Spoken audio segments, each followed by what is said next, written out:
Amaqela adlala gqolo kuletumente naquka iNew Zealand, iFiji neSamoa akazubakho kulo mlenze waseSpain, nto leyo ebangele ukuba kubizwe iqela laseJamani nelaseJamaica ukongeza inani.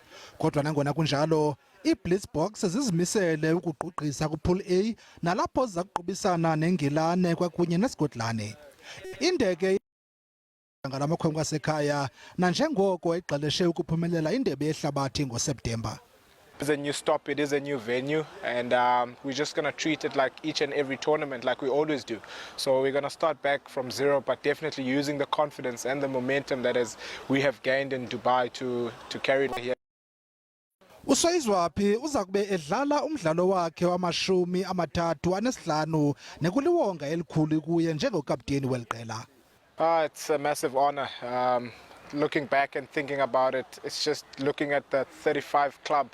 35 tournaments is literally not the easiest thing to do. Umqeqeshi weli qela uNeil Powell ubize noMfundo Ndlovu kwiqela lakhe. uNdlovu waqala ukudlalela iBlitzboks ngo-2018 kodwa khange akwazi ukudlala kwitumente eziliqela ezinkulu ngenxa yomonzakalo.